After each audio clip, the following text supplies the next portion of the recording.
Sanctions on Iran will be back in place by midnight tonight. They were suspended after the Obama-era nuclear deal, which President Trump pulled out of back in May.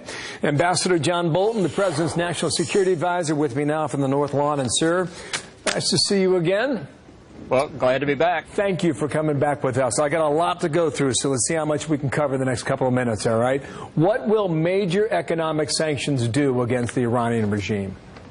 Well, when they come back into effect tonight, we've really already seen some of the implications. The pressure on the Iranian economy is significant. The value of its currency is going through the floor. We've seen public reporting of massive flights of capital out of Iran. The elites are getting nervous. We continue to see demonstrations and riots in cities and towns all around Iran, showing the dissatisfaction the people feel because of the straitened economy. More sanctions come back in another 90 days.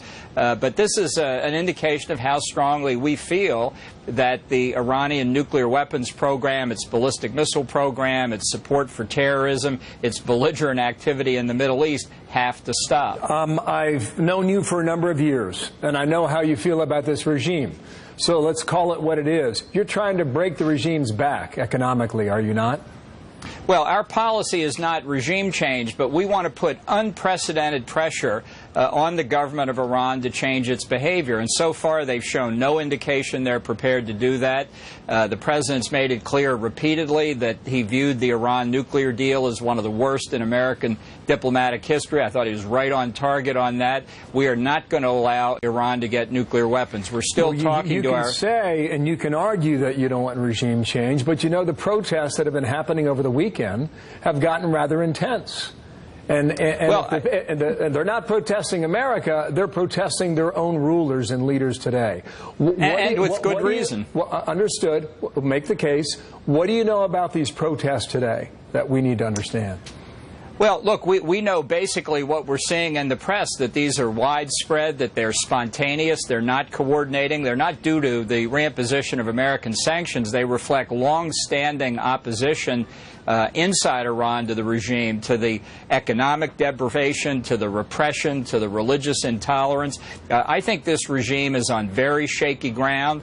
The real question is whether the Revolutionary Guards Corps and the Ayatollahs will use force against their own people. But what we're focused on is the nuclear weapons program, the ballistic missiles, the support for terrorism, and the belligerent activity militarily. So the phrase was maximum economic pressure from the president.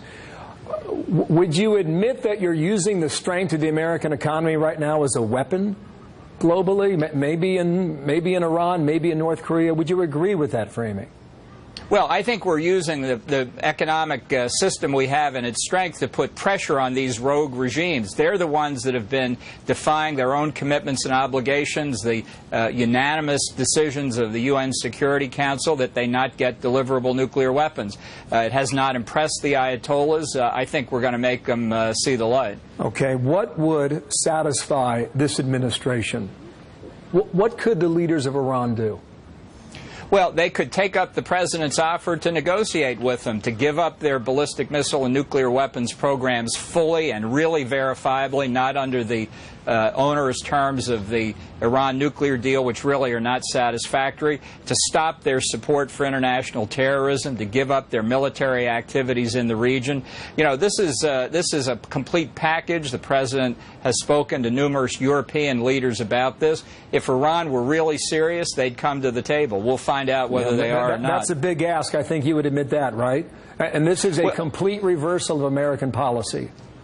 It is certainly a 180-degree reversal from the failed Obama administration. Absolutely. The president last week said he would sit down and talk with the Iranian leadership. Is that real, or how real is it? I think he was very serious about it. If the Ayatollahs want to get out from under the squeeze, they should come and sit down. The pressure will not relent while the negotiations go on, much as in the case of the maximum pressure campaign against North Korea. Well, has Tehran suggested that they would talk to President Trump? No, they flatly turned them down, and I think that's an indication they're not serious about stopping their malign behavior. I think this regime is dedicated to getting deliverable nuclear weapons. They have been for 25 years, and I don't think the Iran nuclear deal slowed them down at all. Can you isolate these European countries and companies that are right now forced to make a decision? Do they do business with Iran, or do they side with you?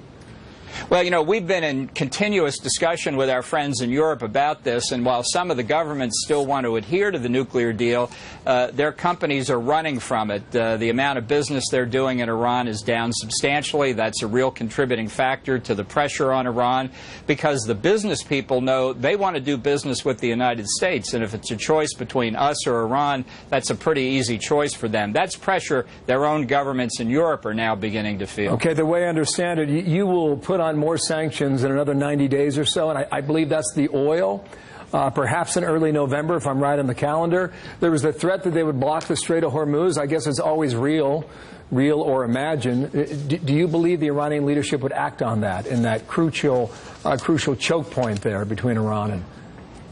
Well, the Iranian leadership has made a lot of mistakes in the past several years. Trying to close the Straits of Hormuz would be the worst mistake yet. Do you believe it to be real? I don't think that they're serious about it. I think they're still bluffing, but they should not underestimate our determination that we're going to put pressure on them until they give up their pursuit of nuclear weapons and all the other activities that I mentioned. That we are very serious about. On North Korea, I'm reading that 9 cases